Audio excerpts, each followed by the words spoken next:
IGI بن کے پھر میاں صاحب کو انہوں نے سربراہ بنایا مل کے. تو پھر میاں صاحب ایک سیاست میں نون لیگ کی انہوں نے جب قیادت کی, اس کے بعد میاں صاحب کو مسلم لیگ نون کی قیادت ملی. پھر قیادت ملتے ہی مسلم لیگ نون کی انہوں نے جماعت کو اپنی جماعت بنا لیا گھر کی. بلدیاتی اور کالج یونین یہ دونوں نرسریاں ہیں ہمارے بچوں کی تربیت کے لیے. نرسریاں, یہاں کونسلر بنتا ہے تو اس کی ٹریننگ ہوتی ہے.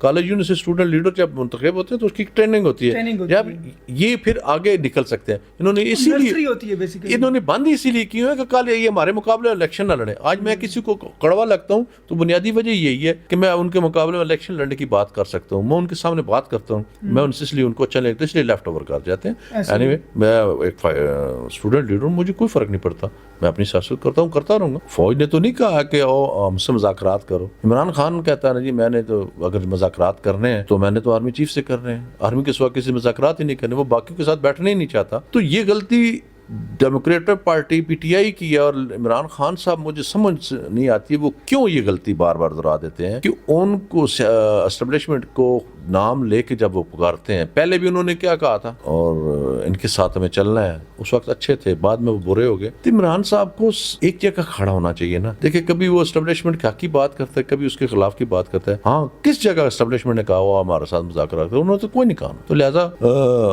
سیاست میں جو باقی پارٹیاں ان کے ساتھ یہ ٹیبل پر بیٹھے, صحیح بات, چاہے جو بھی ہیں وہ ان کے ساتھ ٹیبل پر بیٹھے تو پھر جا کے نا یہ سیاسی مذاکرات شروع ہوں گے, پھر کسی طرف جا کے نتیجہ نکلے گا. پیپلز پارٹی کر لیں, PTI کر لیں, نون لیگ کر, یہ اپنے نواز شریف کھڑا ہو گیا بندے کو نکاح جمع کر دے. یہ کہاں کوئی الیکشن, یہ کون سی ڈرامہ بازی ہے ساری. تو ایک اگر الیکشن کرانے والی جماعت ہے تو پاکستان میں صحیح جو الیکشن پارٹی کے اندر کرواتی ہے تو وہ جماعت اسلامی ہے.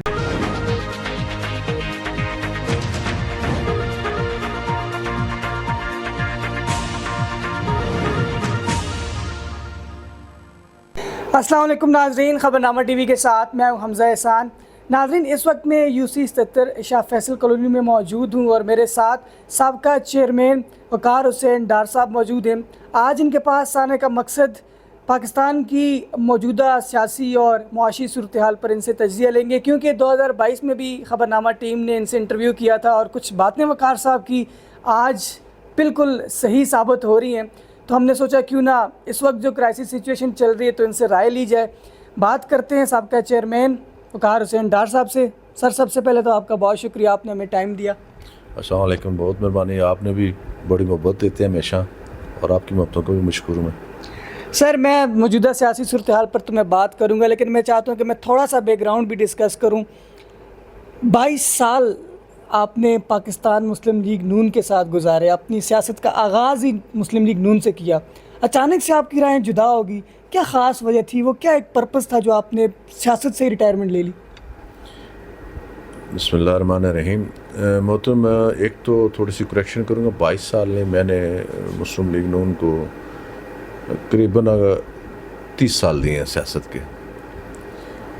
میں 1989 میں یہ کالج یونین کے جب الیکشن ہوئے تھے, بے نظیر پرائم منسٹر پاکستان تھے, میاں صاحب چیف منسٹر تھے, اس وقت میں الیکشن جیتا اور میاں صاحب کی دعوت پر لاہور گیا تھا. تو آج اتنی عمر اور وقت اور دیا ہے تو رائے جدا ہو جاتی ہیں. جب میرے جیسے بچے ان کے اور جہاں ہر حلقوں میں جو فکس ہو چکے ہیں انہی کے بچے آگے MNA اور MBA بن رہے ہیں, وہی وزیر اعلیٰ بن رہے ہیں. تو مجھے بتائیں, میں بھی کسی ماں کا بیٹا تھا, میں بھی کسی باپ کا بیٹا تھا. سیاست میں نے بھی قربانیاں دی ہیں, میں نے بھی جھنڈے اٹھائے ہیں, میں نے بھی دھوپ بھی سہی ہے, گرمی سہی ہے, میں نے ہر چیز برداشت کی ہے. تو کیا ہم صرف ورکر ہیں؟ کیا یہ سیاست ہے یا خاندانی جماعت ہے؟ تو لہٰذا جب میں نے دیکھا ان کی سیاست جو ہے نا خاندانی وراثتی سیاست ہے تو دیٹس وائی میں نے ان کو اس سے میں لاگو ہو گیا. ٹھیک ہے, جو آپ کے اختلاف تھا وہ موروثیت جو چل رہی تھی پاکستان مسلم لیگ نون میں, اس چیز کو سمجھنے کے لیے, اس موروثیت کو, اس خاندانی سیاست کو سمجھنے کے لیے 30 سال لگا دیا آپ نے. اتنے لمبے عرصے بعد آپ کو یہ بات سمجھ میں آئی کہ یہ تو غلط ہو رہا ہے اس جماعت کے. دیکھیں ایسے ہے کہ جب میں سیاست میں آیا تو اس وقت ینگ تھا, تو میاں صاحب بھی سیاست میں آئے تھے تو اس وقت وہ وزیر اعلیٰ پنجاب بنے تھے. اس وقت وہ بھی سیاسی لیڈر تو نہیں بنے تھے نا, پارٹی کے لیڈر تو نہیں بنے. میاں صاحب کو تو آگے جو نثار علی خان اور دیگر جو پرانے یہ ہمارے منجے ہوئے کھلاڑی تھے جو سیاستدان تھے، پھر آئی جی آئی بنائی، آئی جی آئی بن کے پھر میاں صاحب کو انہوں نے سربراہ بنایا مل کے، تو پہلی دفعہ تو پھر میاں صاحب ایک سیاست میں نون لیگ کی انہوں نے جب قیادت کی، اس کے بعد میاں صاحب کو مسلم لیگ نون کی قیادت ملی، پھر قیادت ملتے ہی مسلم لیگ نون کی انہوں نے جماعت کو اپنی جماعت بنا لیا گھر کی، تو سیاسی جماعت ختم کر دی گئی۔ تو اس کے بعد کی سیاست آج تک سیاست جتنی ہوئی ہے، جہاں M N A M P انہوں نے کہا آپ اپنے حلقوں کو قابو میں کریں، ہم اپنے، تو وہ انہوں نے بانٹ آپس میں کر لی تھی۔ تو جب میں بھی شعور رکھتا ہوں، میں بھی سیاست دیکھتا ہوں، میں بھی دیکھ رہا تھا، تو میں نے اتنا ٹائم دیا، اور خاص طور پر ان کا جو سیاسی افق کا جو ستارہ بلند ہوا تھا، تو یہ 2000 بعد میں انہوں نے کافی سارے پھر آگے سیاسی طور پر لوگوں کو بھی شعور آ گیا، لوگوں نے بھی ان کی چیزیں نوٹ کرنا شروع کر دی، تو پھر آہستہ آہستہ بکھرنا شروع ہو گئے۔ پھر مارشل اللہ کا دور میں پرویز مشرف صاحب کا گزرا، پھر میاں صاحب کو پاور ملی، پھر اس کے بعد ایک سیاسی جماعت طریق آ گئی، اپنا عمران خان کی جماعت آ گئی، تو تحریک انصاف آئی، تو اس کے بعد ان کو ٹکر میں کہتے ہیں ٹکر کے لوگ مل گئے، تو پھر انہیں اب تک تو انہوں نے سیاست جو کی ہے، اب وہ جو موجودہ الیکشن ہوا، یہ پہلے تو ہم جتنے الیکشن لڑے 46 فارم سے لڑے تھے، پھر 47 بھی آ گیا، 49 بھی آ گیا، پتہ نہیں اگر یہی اسی طرح کے جس طرح کی الیکشن کروا رہے ہیں، اگر یہی الیکشن کرواتے رہیں گے تو ہو سکتا ہے پتہ نہیں کون کون سے فارم نکل آئیں گے۔ اچھا وقار صاحب، مسلم لیگ نون چھوڑنے کی وجہ خاندانی سیاست، موروثیت سیاست، آپ کئی بار پہلے بھی کہہ چکے ہیں کہ یہ اختلاف تھا کہ وہی لوگ بار بار اقتدار میں آ رہے تھے، مسلم لیگ نون آپ نے چھوڑ دی، باقی سیاسی جماعتیں بھی موجود تھی، پی ٹی آئی کے اندر موروثیت ایز پر مسلم لیگ نون نہیں ہے، تو پھر اس کو جوائن کیوں نہیں کیا؟ آپ نے تو سیاست سے ریٹائرمنٹ لے لی، اور کوئی جماعت آپ کو نظر نہیں آئی؟ ایسا جی، میرے قائد مطلب نثار علی خان جس وقت الگ ہوئے تھے تو میں بھی ساتھ سے نثار صاحب کے ساتھ الگ ہو گیا تھا، تو میں انتہائی میں جو نا احترام کرتا ہوں، نثار علی خان کو میں سیاسی طور پر اپنا ایک استاد سمجھتا ہوں کہ وقاردار اور صاف سیاست کرنے والا انسان ہے، تو میرا ایک وہ مزاج ہے، میں بھی ایک صاف سیاست کرتا ہوں، ڈکی چھپی کرتا نہیں ہوں، تو اس وجہ سے کر کے میں بھی علیحدگی تو میں نے کر لی۔ تو باقی پی ٹی آئی کا جہاں تک تعلق ہے، وہی جو نثار والی بات ہے، قائد والی، کہ اب میں جاؤں تو وہاں سٹیج پر کھڑے ہو کے کس طرح ان کو کچھ کہوں، میں نے بڑے زندگی کا وقت دیا ہے، تو جمہوریت اس میں بھی میں نے دیکھا ہے وہ خاص تو نہیں ہے ڈیموکریسی، آپ اگر دیکھیں تو یہ خانہ پوری کے الیکشن خانہ پوری کے الیکشن ہوتے ہیں جی، پیپلز پارٹی کر لیں، پی ٹی آئی کر لیں، نون لیگ کر، یہ اپنے نواز شریف کھڑا ہو کے بندے کو نکاح جمع کرتے، یہ کہاں کوئی الیکشن، یہ کون سے ڈرامہ بازی ہے ساری۔ تو ایک اگر الیکشن کرانے والی جماعت ہے تو پاکستان میں صحیح جو الیکشن پارٹی کے اندر کرواتی ہے تو وہ جماعت اسلامی ہے۔ بالکل، میں اسی بات کی طرف آ رہا تھا، پچھلے آپ نے انٹرویو میں بھی جماعت اسلامی کے بارے میں بتایا کہ بالکل وہ ان کا جو ایک میتھڈ ہے اپنے امیر کو چننے کا، وہ بالکل پیور ہوتا ہے، بات آپ کرتے ہیں لیکن اگین جوائن کیوں نہیں کرتے جماعت اسلامی کو؟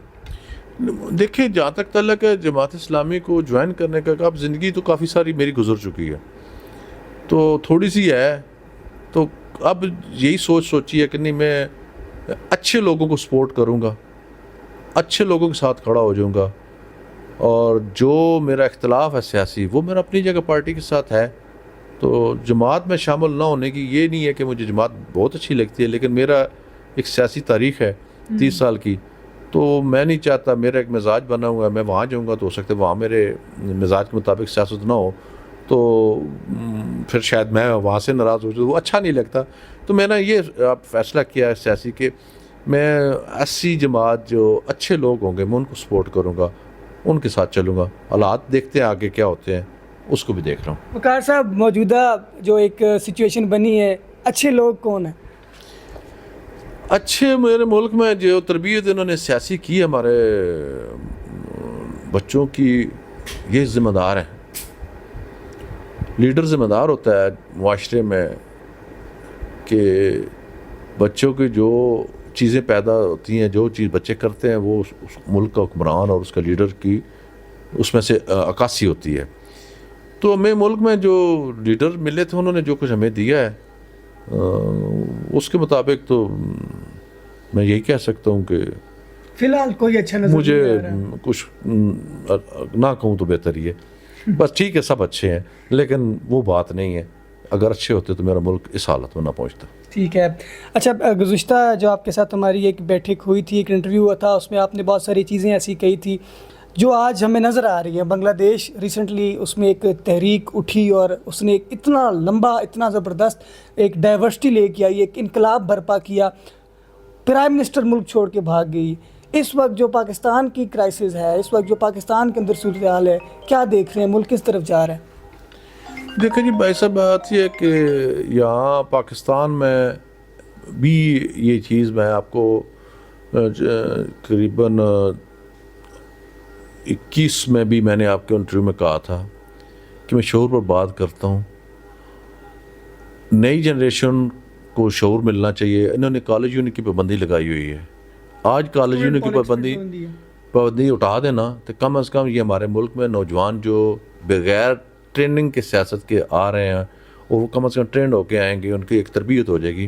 لیکن یہ پھر بھی شعور کے اوپر میں کام کر رہا ہوں. انشاءاللہ مجھے نظر آ رہا ہے کہ یہ چیز رکے گی نہیں. آنے والی جو نئی جنریشن ہے, نئے نوجوان ہیں, وہ اپنا حق لیں گے اور وہ آ جائیں گے. وہ نہ میں روک سکوں گا نہ آپ روک سکیں گے.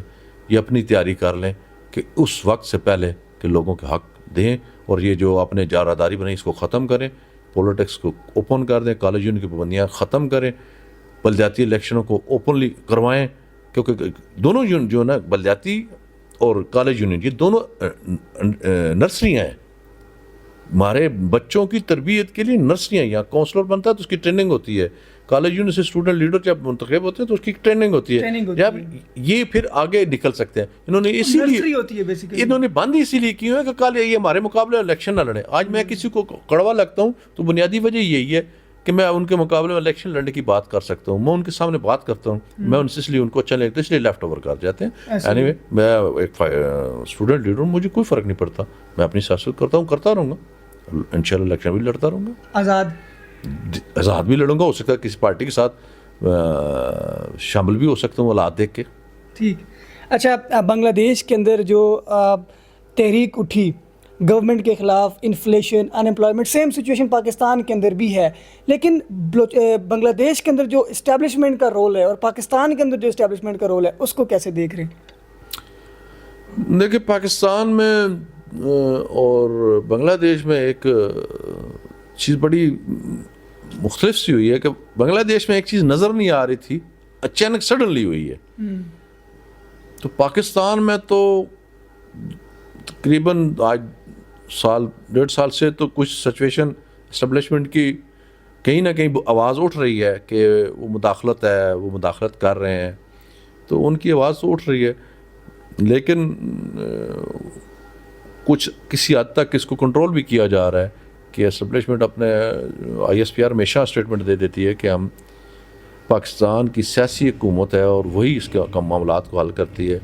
ہم بارڈروں پر ہیں اور ہم بارڈروں کی حفاظت کریں گے, اور ہم وہ اسٹیبلشمنٹ اپنی فوج کو, جو ہمارا چیف ہے وہ بہترین کمانڈ کر رہا ہے, اور جیسے جیسے کریں گے چیز چھپتی تو نہیں ہے. آپ کے ایک وسیع تجربہ ہے, آپ ایک منجے ہوئے سیاستدان ہیں, پارٹی کے ساتھ ایک لمبا عرصہ گزارا.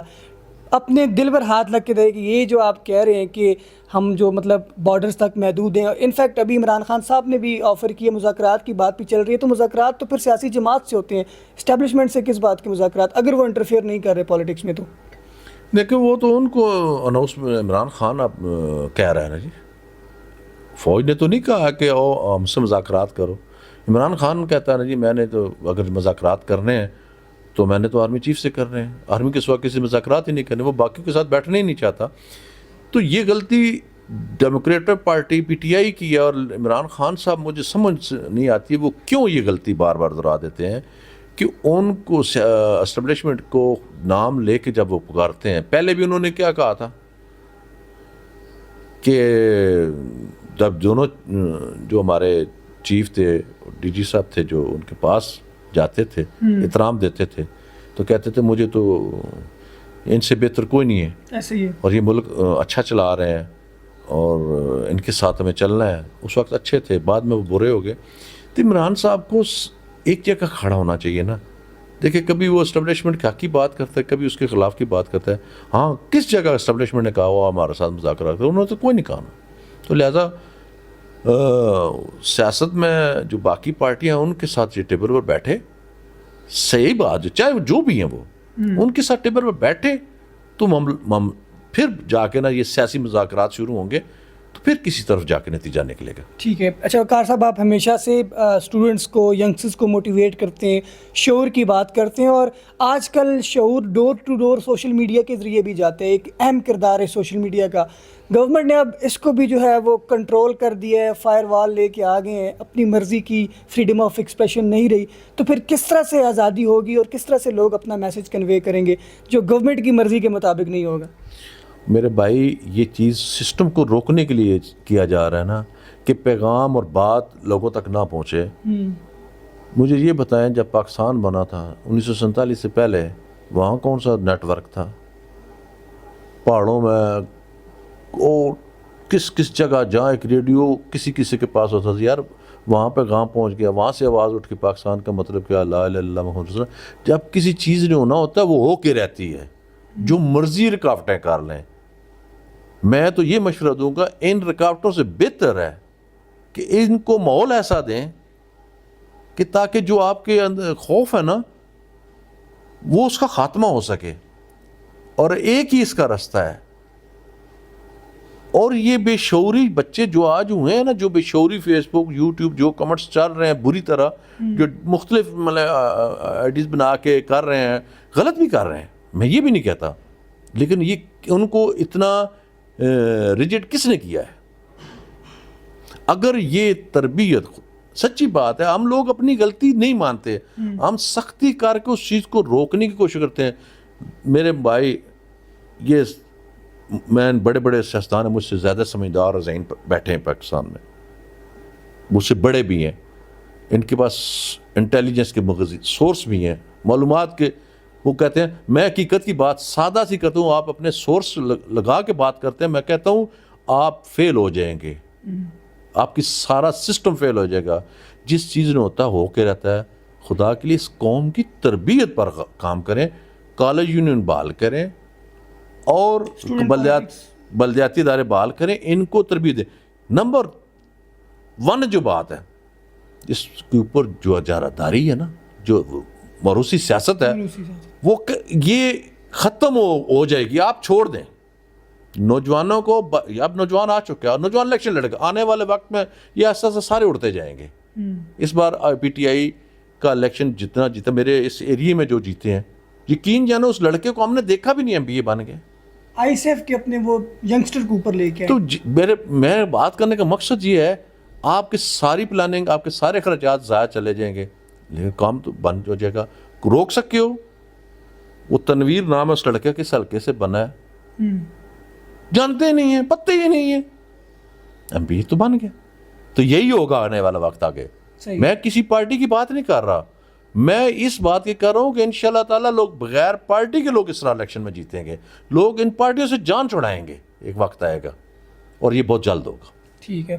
8 فروری کو انتخابات ہوئے, جس طرح سے مینج ہوئے پوری پاکستان نے دیکھا. آپ سیاستدان ہیں, آپ نے ایک لمبی سیاست کی ہے.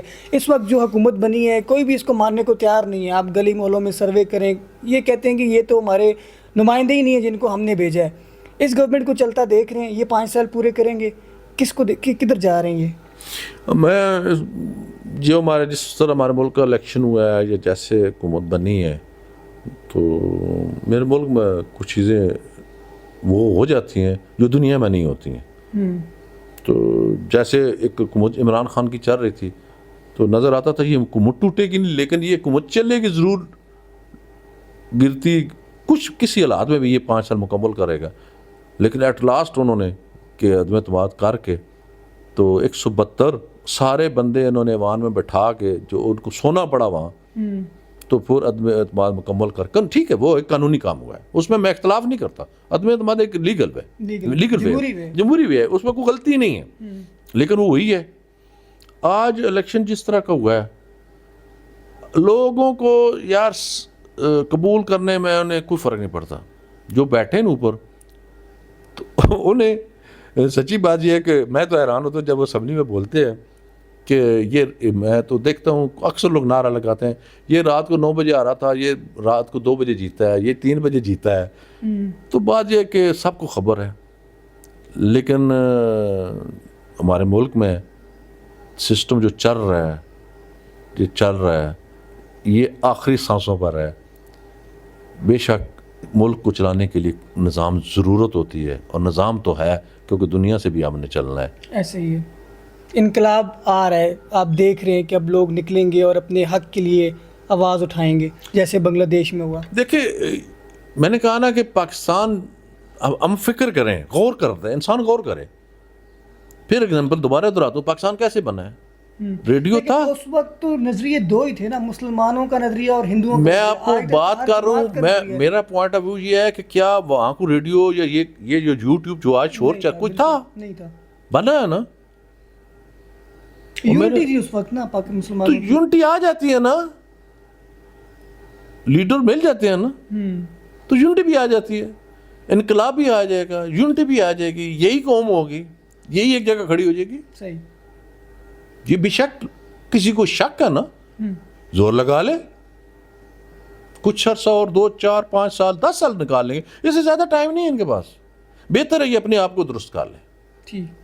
اچھا وقار حسین صاحب, اب آپ اپنے فیوچر پلانز کے حوالے سے بتائیں. آگے بلدیاتی انتخابات بھی آ رہے ہیں, کوئی پارٹیسپیٹ کریں گے الیکشنز میں, یا اس کے علاوہ آگے مزید کوئی سیاسی سرگرمیاں بحال کریں گے اپنی, یا بس اب ریٹائرمنٹ ہی ہے؟ نہیں, سیاست سے ریٹائرمنٹ تو خیر لی نہیں ہے, نہ کہا ہے میں نے, کسی سٹیج پر بھی نہیں کہا. لیکن یہ ہوتا ہے کہ سیاست سے الگ ہو جانا. حالات ایسے ہیں کہ میں ان حالات میں, ان سیاست میں نہیں کرنا چاہتا یہ جو ہو رہی ہے, تو میں اس کا مقابلہ بھی نہیں کرنا چاہتا, تو لہذا میں پیچھے ہٹ جاتا ہوں. میں پازیٹیو سیاست کرتا ہوں, میں صف گوئی کی سیاست کرتا ہوں. یار ٹھیک ہے آئے, میں تو کہتا ہوں میرے ملک میں کب وہ دن آئے گا جب حلقے کے اندر ایک ڈیبیٹ ہوا کہ سارے امیدوار اکٹھے ہوں, ڈیبیٹ کرے, جس میں ٹیلنٹ ہے اس کو آگے لائیں. ایسے ہی. تو پھر ملک ترقی کرے گا. اور اس ملک کا آخری حل بھی یہی ہے ترقی کے لیے, کہ یہاں آپ جیسے بچے, میرے ملک کے بچے بالکل آئیں گے, اور یہی اس کے ملک کا حالات, اس کا تاریخ بدلی کریں گے. یہ جتنے ہمارے اوپر بیٹھے ہیں یقین کر لیں, یہ اکاؤں کی بات مانتے ہیں, یہ میرے ملک کا جو آئین بناتے ہیں, ہمیں خبر نہیں ہوتی آئین کیا بنا ہے. اس قوم کو, اندھی قوم کو پتہ ہی نہیں ہے کہ جب وہ آئین بناتے ہیں آپ کو پتہ نہیں, ان کو ڈکٹیشن کوئی اور دیتا ہے. ہمارے ملک کا آئین بنانے کے لیے انہیں کوئی بتاتے ہیں, اور یہ اپنی مجبوری کے لیے آئین کس طرح بنا لیتے ہیں. ابھی حالیہ جو سپریم کورٹ میں فیصلہ آیا ہے پی ٹی آئی کا, تو جو سیٹوں کے متعلق ہے, ابھی انہوں نے کوئی آئینی ترمیم کر کے سپریم کورٹ میں, تو کب تک یہ نہیں چلے گا میرے بھائی. اور ان کے ساتھ یہ اپنا تیاری کر لیں, اللہ جانتا ہے کتنا دبائیں گے, ان کے ساتھ وہ ہوگا کہ قبرستان بھرے جائیں گے. یہ اپنا تیاری کر لیں, انقلاب میرے پاکستان میں آئے گا اور قبریں انہی کی بنیں گی. کیوں کہ اس قوم کو لوٹنے والے, کھانے والے یہ ہیں. اور آخری بات کرتا ہوں, میں چیلنج کرتا ہوں, مجھے دکھ ہوتا ہے کہ مجھے یہ بتائیں آج تک پاکستان میں ہر ایم این اے بننے والا, ہر ایم پی اے بننے والا, اور جتنے یہ سیاست میں ہیں, کبھی ان کے کاروبار میں نقصان نہیں ہوتا. ایسے ہی ہے.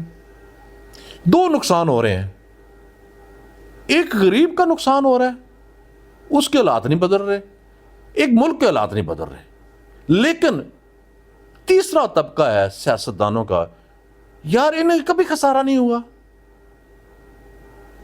میرے ملک کو خسارہ ہو رہا ہے, غریب قوم کو خسارہ ہو رہا ہے, لیکن یہ جتنے سیاست, یہ ایک بار الیکشن لڑتے 2 کروڑ لگاتے, اگلی بار 10 کروڑ لگاتے, ان کو خسارہ کون نہیں ہوتا. مجھے خسارہ ہو رہا ہے, میرے حالات کم خراب ہو چکے ہیں, ملک کے حالات خراب ہو چکے ہیں, لیکن یہ فرسٹ کلاس ہے. کیونکہ اس لیے فرسٹ کلاس ہے کہ جہاں سے یہ اپنے پہلے اپنے طاہر ساتھ صاحب آخری بات میں کروں گا، ہم سنتے ہیں جب بھی کوئی بھی گورنمنٹ آتی ہے خزانے خالی ہیں، خزانوں میں کچھ نہیں ہے، لیکن ان کی اپنی مراحت کم نہیں ہوتی ہیں، گاڑیوں میں کمی نہیں آتی ہے، اپنی لگژری، اپنے ان کے بجلی کے یونٹس اسی طرح فری چل رہے ہوتے ہیں، دورے ان کے اسی طرح جہاں 5 کو جانا چاہیے وہاں 10 جاتے ہیں، تو پھر یہ خزانے خالی ہیں تو یہ پیسہ کدھر سے آتا ہے؟ دیکھیں میرے بھائی، بات یہ ہے کہ جس سسٹم ہمارے میں اوپر کی سیٹیں جتنی بڑی ہیں اتنی ان کو فیسلٹیشنز دی گئی ہے، خدا کا خوف نہیں ہے ان کے اندر. اگر کوئی 20 لاکھ تنخواہ لے رہا وجہ بھائی اس کو روٹی کھانے کے لیے، زندگی گزارنے کے لیے تنخواہ مقرر کرے نا، جتنی اس کی ضروریات ہیں. اس کی 20 لاکھ تنخواہ مقرر کرنے کی کیا ہے مینٹلٹی، ذہن ہے، یہ تو کوئی سوچ نہیں ہے. نہیں، ذہن تو جیسے ایک پاکستان کے صدر ہیں، پاکستان کے چیف آف آرمی سٹاف ہے، پاکستان کا چیف جسٹس ہے، انتہائی ٹاپ کے جتنے ہیں جن کی سیلریز جو مختلف آتی ہے، آرمی چیف کو چھوڑ کے مختلف سیلریز آ رہی، کسی کی 20 آ رہی، کسی 14 آ رہی ہے، اتنے 5000 یونٹ سروس ملازم. یہ یار ان کو وجہ، ایک شہری، ایک سرکاری ملازم اگر تنخواہ جب آپ بناتے ہیں، سن لو، جب ایک نائب قاصدی تنخواہ بناتے ہیں تو اس کی ضرورت کے مطابق بناتے ہیں. دماغ اس کے پاس بھی اتنے ہی ہے، صرف تعلیم کی کمی ہے، تعلیم نہیں ہے اس کے پاس. تمہارے پاس 16 جماعتیں جب گریجویشن کے بعد 1 لاکھ کر لیتے، 3 سالہ ڈگری ہوتی ہے تو تمہاری 22 لاکھ ہو سکتی. کیوں نہ 7 جج لگ گیا یا کوئی عہدہ 7 لگ جائے تو اس کی تنخواہ بڑی ہوتی ہے. نہیں بھائی، میرے خدا کے لیے اس ملک کو بنانا ہے نا، تو اس ملک کے تنخواہیں لوگوں کو زندگی گزارنے کے لیے تنخواہیں مقرر کریں تاکہ باقی دوسری طرف نیچے عوام تک بھی کوئی مراد پہنچ سکیں. دوسری چیز ہے کہ مہنگائی کو جتنی اس وقت ہو چکی ہے نا بجلی کے لیے، اس کے لیے میں اپیل کروں گا قوم سے، یار خودکشیاں مت کریں، اس بجلی کے میٹر کو اتار دیں. اگر آپ افورڈ نہیں کر سکتے نا تو بہت سارے سن رہا ہوں لوگ خودکشیاں، بھائی یہ حل نہیں ہے. اپنی بجلی کم خرچ کریں، نہیں کر سکتے بجلی کے میٹر ڈسکنیکٹ ہونا شروع کر دیں. یار قوم ایک کم از کم احتجاج کے لیے نہیں نکلتے ہیں، اور یار ایک کم از کم کام کر دیں کہ اس ملک میں میٹر بجلی کے اتروا دیں. یقین کر اگر آپ چاہیں گے تو 5 کروڑ میٹر ایک مہینے میں اتر سکتا ہے، تو 5 کروڑ کا میٹر اتر جائے حکومت کو گڈروں کے بال آ جائے گی. لیکن آپ کسی جگہ اکٹھے تو قوم تو بن جائے. خالی خودکشیاں کرنا، مہنگائی کا رونا پیٹنے سے حل نہیں ہوگا. آپ کو قوم بننا پڑے گا، اکٹھا ہونا پڑے گا. جب اکٹھے ہو جائیں گے تو انشاءاللہ آپ کے مسائل آپ کی دلیز پر حل ہوں گے. بہت شکریہ وقار صاحب کی گفتگو آپ نے سنی. پاکستان کی موجودہ جو سیاسی اور معاشی صورتحال ہے اس پر بھی تفصیل سے بات کی اور بڑا زبردست تجزیہ دیا. ہم امید کرتے ہیں کہ پاکستان کے حالات بہتر ہوں گے، اور جو اس پوری ڈسکشن کا جو کرکس تھا، شعور، وہ کیسے آئے گا، نوجوان جب آگے آئیں گے، اور نوجوان جب آگے کیسے آئیں گے جب اسٹوڈنٹ پالیٹکس بحال ہوگی. اور ہم امید کرتے ہیں کہ بہت جلد اس پر کام ہو. ہمارے یوٹیوب چینل خبرنامہ ٹی وی کو سبسکرائب، فیس بک پیج کو فالو اور لائک کیجیے تاکہ مزید ویڈیوز بھی آپ تک پہنچتی رہیں. شکریہ.